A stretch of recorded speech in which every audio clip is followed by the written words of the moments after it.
Hello विद्यार्थियों, आप सभी का स्वागत है हमारे YouTube channel Bihar SS lockers academy में।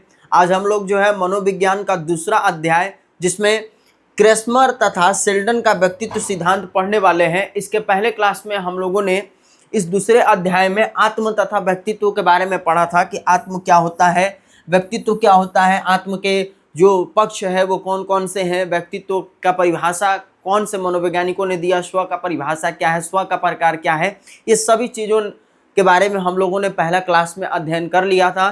तो जो व्यक्ति पहला क्लास नहीं देखा है तो आप हमारे चैनल के प्लेलिस्ट में जाकर के इस चैप्टर का पहला क्लास आप लोग ज़रूर देखिएगा। और जो विद्यार्थी अभी तक हमारे बिहार एसएस लोकर्स एकेडमी का यूट्यूब चैनल ज्वाइन नहीं किया है, उसे सब्सक्राइब नहीं किया है, तो फटाफट से आप लोग सब्सक्राइब कर दीजिए। और जो विद्यार्थी टेलीग्राम चैनल से भी नहीं जुड़े हैं तो वो टेलीग्राम चैनल से भी फटाफट से जुड़ जाइए, ताकि हमारे किसी भी क्लासेज का जो PDF नोट्स है वो आपको यहाँ पर मिलेगा, तो आप बिना देरी के हुए इससे जुड़ जाइए। अब हम लोग अपने दूसरे अध्याय पर आते हैं। जैसा कि हम लोगों ने कल के क्लास में पढ़ा था कि स्व क्या होता है, व्यक्तित्व क्या है, स्व के प्रकार, व्यक्तित्व की परिभाषा, इन सभी चीज़ों के बारे में हम लोगों ने पढ़ा था। अब आज हम लोग जानेंगे कि जो व्यक्तित्व हमारा है, पर्सनालिटी है, उसके सिद्धांत क्या है। तो आज हम लोग जो है पढ़ेंगे व्यक्तित्व सिद्धांत के बारे में। किसके बारे में पढ़ेंगे भाई? तो व्यक्तित्व सिद्धांत के बारे में आज हम लोग अध्ययन करेंगे। तो व्यक्तित्व सिद्धांत को जो है क्या किया गया है, कई अलग अलग सिद्धांतों में बांट दिया गया है। जैसे व्यक्तित्व सिद्धांत में हम लोग प्रकारवादी सिद्धांत के बारे में पढ़ेंगे। प्रकारवादी सिद्धांत को मानने वाले 4 मनोवैज्ञानिक थे, Kretschmer, Sheldon, Jung, Meyer, Friedman और रे रोजेनमैन। उन्होंने प्रकारवादी सिद्धांत का प्रतिपादन किया। फिर उसके बाद हम लोग सिलगुर सिद्धांत के बारे में पढ़ेंगे। जब हम लोग व्यक्तित्व का सिलगुर सिद्धांत पढ़ लेंगे तो फिर उसके बाद हम लोग को मनोगत्यात्मक सिद्धांत जो सिगमंड फ्रायड के द्वारा दिया गया उसको हम लोग जानेंगे। फिर इसके बाद उत्तर फ्रायडवादी सिद्धांत, यानी फ्रायड के सिद्धांत के बाद का जो सिद्धांत है उसको उत्तर फ्रायडवादी सिद्धांत बोलते हैं, उसको हम लोग जानेंगे। फिर इसके बाद हम लोग मानवतावादी सिद्धांत को जानेंगे जो अब्राहम मैस्लो के द्वारा दिया गया था। और फिर अंत में हम लोग जो सिद्धांत पढ़ेंगे वो है व्यवहारवादी सिद्धांत। यानी व्यक्तित्व सिद्धांत में इन अलग अलग तरह के सिद्धांतों को हम लोग को पढ़ना है। प्रकारवादी सिद्धांत को, सिलगुर सिद्धांत को, उसके बाद हम लोग मनोगत्यात्मक सिद्धांत को, उत्तर फ्रायडवादी सिद्धांत को, मानवतावादी सिद्धांत को और व्यवहारवादी सिद्धांत को हम लोग को पढ़ना है। आज हम लोग मुख्य रूप से बात करेंगे प्रकारवादी सिद्धांत पे। किस पे बात करेंगे भाई? प्रकारवादी सिद्धांत पर। इसका प्रतिपादन किसने किया? तो इसके प्रतिपादन 4 मनोवैज्ञानिकों के द्वारा, याद रखना है 4 मनोवैज्ञानिकों के द्वारा जो इसका प्रतिपादन किया गया था, ठीक। और उन्होंने जो है अपने अपने अनुसार इस सिद्धांत में, प्रकारवादी सिद्धांत में बताया है व्यक्तित्व के बारे में, लोगों के पर्सनालिटी के बारे में। जैसा कि आप लोग देख रहे हैं, कहा जा रहा है कि व्यक्तित्व का प्रकारवादी सिद्धांत क्या है? व्यक्तित्व का प्रकारवादी सिद्धांत है। कहा जा रहा है कि इस सिद्धांत को मानने वाले मनोवैज्ञानिक कौन कौन है भाई? तो क्रेस्मर है, सेल्डन है, युंग है और मेयर, फ्रीडमैन और रे रोजेनमैन है। कौन कौन है? क्रेस्मर है, सेल्डन है, युंग है और मेयर, फ्रीडमैन और रे रोजेनमैन है। तो हम लोग आज क्रेस्मर और सेल्डन का जो व्यक्तित्व विभाजन है उसको हम लोग पढ़ेंगे प्रकारवादी सिद्धांत के अंतर्गत। ये चीज आप लोगों को समझ में आ गया कि व्यक्तित्व का प्रकारवादी सिद्धांत को मानने वाले 4 मनोवैज्ञानिक थे, क्रेस्मर, सेल्डन, युंग और मेयर, फ्रीडमैन और रे रोजेनमैन। ये अलग अलग व्यक्ति हैं, लेकिन इन्होंने चौथा जो है मतलब जो सिद्धांत दिया, जो हम लोग व्यक्तित्व के बारे में पढ़ेंगे, ए प्रकार और बी प्रकार के व्यक्तित्व के बारे में और सी प्रकार के व्यक्तित्व के बारे में, तो इसी के अंतर्गत हमको पढ़ना है। तो मेयर, फ्रीडमैन और रे रोजेनमैन ये सभी लोग प्रकारवादी सिद्धांत को मानने वाले थे। अब हम लोग सबसे पहले आएंगे क्रेस्मर का व्यक्तित्व विभाजन के बारे में पढ़ेंगे। क्रेस्मर ने क्या किया था भाई? तो इसको पढ़ने से पहले थोड़ा सा हम लोग समझ लेते हैं, ठीक ना। ध्यान से चीज़ों को समझिएगा, स्किप नहीं कीजिएगा आप लोग। अगर आप स्किप कीजिएगा तो समझ में आप लोग को नहीं आएगा। देखिए, जो प्रकारवादी सिद्धांत है इसमें क्रेस्मर जो है, क्रेस्मर और सेल्डन दोनों ने क्या किया? शारीरिक बनावट के आधार पर व्यक्तित्व को बांटा। किस आधार पर? शारीरिक बनावट के आधार पर। इसने 4 भागों में बांटा, ठीक। इसने किस भागों में बांटा? 4 भागों में। कृष्णकाय, स्थूलकाय, पुष्टकाय और एक विशालकाय। क्या है? एक विशालकाय है। थोड़ा इधर उधर हम लिख दिए होंगे, सीक्वेंस नहीं होगा तो आप लोग घबराने की जरूरत नहीं है, बस समझना है कि क्रेस्मर ने व्यक्तित्व को 4 भागों में बांटा, कृषिकाय, स्थूलकाय, पुष्टिकाय और विशालकाय में। उसी तरह शेल्डन ने व्यक्तित्व को 3 भागों में बांटा, आयताकार, गोलाकार और लंबाकार के रूप में। आयताकार के रूप में, गोलाकार के रूप में और लंबाकार के रूप में इन्होंने बांटा, ठीक, व्यक्तित्व को। तो इन दोनों ने क्या किया? शारीरिक बनावट के आधार पर। किस आधार पर भाई? तो शारीरिक बनावट के आधार पर, शारीरिक बनावट के आधार पर इन्होंने क्या किया? व्यक्तित्व को बांटा 4 भागों में क्रेस्मर ने, और शेल्डन ने कितने भागों में बांटा? तो 3 भागों में। तो देखिए यही लिखा हुआ है कि क्रेस्मर का व्यक्तित्व विभाजन, तो क्रेस्मर ने शारीरिक बनावट के आधार पर व्यक्तित्व को 4 भागों में बांटा। तो अगर आपसे पूछ दिया जाएगा कि क्रेस्मर ने किस आधार पर व्यक्तित्व को बांटा, तो शारीरिक बनावट के आधार पर, शारीरिक बनावट के आधार पर बांटा। कितने भागों में भाई? तो 4 भागों में। अब 4 भाग कौन कौन से हैं? तो मैंने अभी आप लोग को बताया, कृषिकाय, पुष्टिकाय, विशालकाय, स्थूलकाय। तो यहाँ पे सबसे पहले हम लोग किसको पढ़ेंगे? स्थूलकाय को पढ़ेंगे। स्थूलकाय मतलब क्या होता है? स्थूल मतलब होता है मोटा। जैसे यहाँ पर आप देख रहे हैं फिगर में, ये मोटा व्यक्ति है। यानी कहने का मतलब ये हुआ कि ऐसे व्यक्तित्व वाले व्यक्ति का शरीर क्या होता है? मोटा और गोलाकार होता है। मतलब वो गोले होते हैं, गोल मटोल होते हैं और साधारण बहुत लंबा नहीं होते हैं। यानी जो मोटा व्यक्ति होगा वो क्या होगा? बहुत लंबा नहीं होगा और खूब खाने का शौकीन होगा, आराम पसंद करेगा, ठीक ना। और ऐसे व्यक्ति जो स्वभाव से क्या होते हैं? खुशमिजाजी होते हैं, खूब खुश होंगे, खाने पीने के शौकीन होंगे, आराम पसंद होंगे। और क्रेस्मर ने ऐसे व्यक्ति को क्या कहा है? साइक्लोआइड कहा है। तो अगर आपसे पूछ दिया जाएगा क्रेस्मर का व्यक्तित्व विभाजन में स्थूलकाय प्रकार के बारे में, तो आप लोग कहिएगा कि स्थूलकाय प्रकार वाले व्यक्ति क्या होते हैं? मोटा होता है, ठीक ना, वो ज़्यादा लंबे नहीं होते हैं, खाने के शौकीन होते हैं। और ऐसे लोगों को क्रेस्मर ने क्या कहा है? साइक्लोआइड कहा है। जब हम लोग क्रेस्मर का दूसरा व्यक्तित्व विभाजन देखेंगे तो वो है कृषिकाय प्रकार। कृषिकाय प्रकार, जैसे कि आप लोग यहाँ फिगर में देख रहे हैं, ये क्या है? लंबा व्यक्ति। कैसा है? लंबा है, पतला है, ठीक ना, दुबला पतला है। यानी इसमें जो कृषिकाय प्रकार वाले व्यक्ति हो जाएंगे, ये क्या होंगे? प्रायः लंबे एवं दुबले पतले होते हैं। क्या होते हैं? प्रायः लंबे और दुबले पतले होते हैं। और इनकी जो मांसपेशियां हो गई वो पूरी तरह विकसित नहीं होती है। ये पूरी तरह इनकी मांसपेशियां विकसित नहीं होती है। और इनका शरीर का वजन भी क्या होता है? बहुत कम होता है। जैसे आप देख रहे हैं कि ये व्यक्ति बहुत लंबा है, तो लंबा है तो इसका शरीर का वजन रहेगा, दुबला पतला है ही, शरीर का वजन नहीं है ही नहीं। और हवा फूंक मार दिया जाएगा तो वो उधिया जाएगा। तो ऐसे ही यहाँ पर कृषिकाय प्रकार में बताया गया क्रेस्मर के व्यक्तित्व विभाजन में शारीरिक बनावट के आधार पर जो है कि उन्होंने बताया कि कृषिकाय प्रकार वाले व्यक्ति लंबे होते हैं, दुबले पतले होते हैं, इनकी मांसपेशियां विकसित नहीं होती है और इनका शरीर का वजन भी कम होता है। इस वजह से ये लोग शांत, भावुक, सामाजिक जिम्मेदारियों से दूर रहने वाले और आत्मकेंद्रित और स्वदिवासपन देखने वाले व्यक्ति ये होते हैं। मतलब सपना ज़्यादा देखने वाले, काम काज न करने वाले, और ऐसे लोग ज़्यादा मतलब कि भावुक, इमोशनली टाइप के ज़्यादा होते हैं। इसको क्रेस्मर ने सिजोआइड कहा है। क्रेस्मर ने इस तरह के व्यक्ति को क्या कहा है? सिजोआइड कह के संबोधित किया है मेरे भाई, ठीक। जब हम लोग आगे देखेंगे पुष्टिकाय प्रकार के बारे में, ये क्या है? पुष्टिकाय। पुष्टिकाय मतलब देख रहे हैं आप फिगर से ही समझ सकते हैं कि ये हेल्दी है।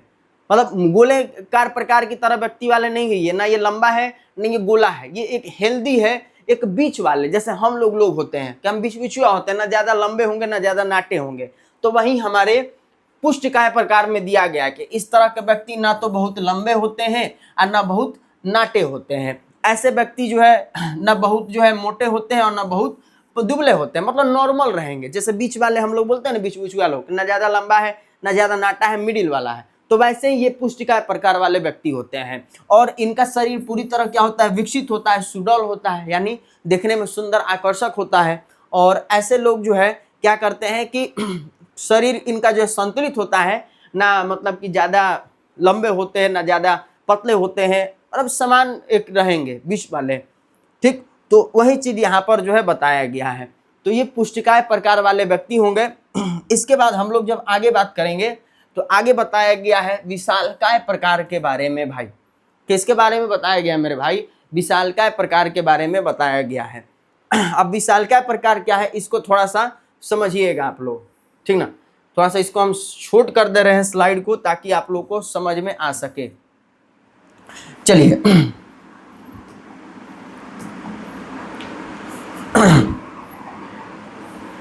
देखिए विशालकाय जो प्रकार है,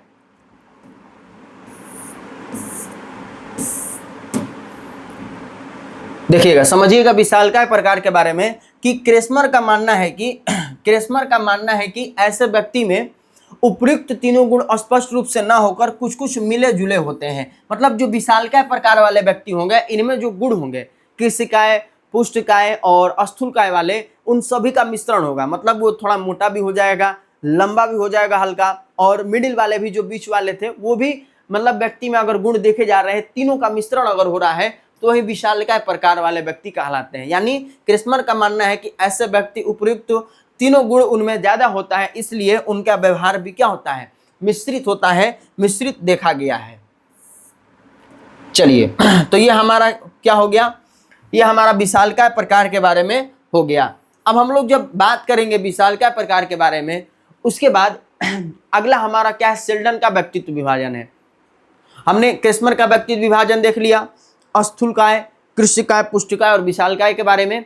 अब जो है सेल्डन का शारीरिक बनावट के बारे में हम लोग को देखना है कि सेल्डन ने जो है क्या किया है, व्यक्तित्व का विभाजन किस आधार पर किया है। तो बताया जा रहा है कि सेल्डन का जो विभाजन है, सेल्डन ने भी शारीरिक बनावट के आधार पर व्यक्तित्व का विभाजन किया है 3 भागों में, 3 तरीके से। क्या है? तो पहला आपका आयताकार हो गया, पहला आपका गोलाकार हो गया, आयताकार हो गया और लंबाकार हो गया। 3 तरह के इन्होंने भी शारीरिक बनावट के आधार पर व्यक्तित्व को बांटा।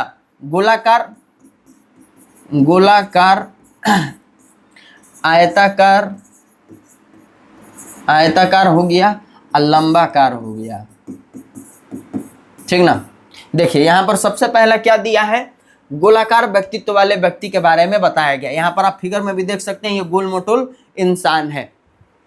क्या कह रहा है यहाँ पर कि गोलाकार व्यक्तित्व वाले व्यक्ति में कि ये लोग क्या होते हैं? स्थूल शरीर के होते हैं। स्थूल मतलब होता है गोल मटोल, मोटा, ठीक ना। ये क्या होते हैं? मोटा होते हैं, स्थूल शरीर के होते हैं। पेट में इनकी चर्बी होने के कारण इनका तुंद जो है यानी पेट निकला हुआ होता है। जैसे यहाँ फिगर में आप देख सकते हैं, ये तुंद जो इनका क्या है? निकला हुआ है, ठीक। और आगे कहा जा रहा है कि तुंद निकली हुई रहती है और ऐसे व्यक्ति स्वभाव से क्या होते हैं? हंसमुख होते हैं, आराम पसंद होते हैं और अच्छे खाने के शौकीन होते हैं। यानी ये लोग क्या करते हैं? आराम करना ज़्यादा पसंद करते हैं, अच्छा खाने पीने का सोचते हैं कि अच्छा हमको खाना पीना मिले। और ऐसे व्यक्ति को सेल्डन ने क्या कहा है? विसेरेटोनिया कह के संबोधित किया है। तो ये आपका गोलाकार व्यक्तित्व वाले व्यक्ति हो गए। इसके बाद जब हम लोग बात करेंगे आयताकार व्यक्तित्व वाले व्यक्ति के बारे में, तो इसमें बताया गया कि ऐसे व्यक्ति की हड्डियां क्या होती है? मजबूत होती है और मांसपेशियां अधिक विकसित होती है। मतलब ये लोग, जैसे हम लोग अभी क्रेस्मर का व्यक्तित्व विभाजन में बीच वाला देखे ना, कि जैसे ना ज्यादा व्यक्ति लंबा होता है ना ज्यादा मोटा होता है, तो उसी तरीके से आयताकार वाला भी है कि इसमें व्यक्ति की हड्डियां क्या होती है? मजबूत होती है, मांसपेशियां विकसित होती है और इस कारण इनका शारीरिक बनावट भी काफी सुडौल यानी आकर्षक होता है। और सुडौल व्यक्तित्व होने के कारण ये मेहनती भी होते हैं। मतलब अगर सुडौल व्यक्तित्व है, मजबूत है, तो कामकाज भी ये लोग करेंगे और हर चीज में ये आगे भी रहते हैं हर काम को करने में। अब दुबला पतला रहे, मोटा रहेगा तो आराम करेगा, दुबला पतला है तो कोई काम को ये कर ही नहीं पाएगा।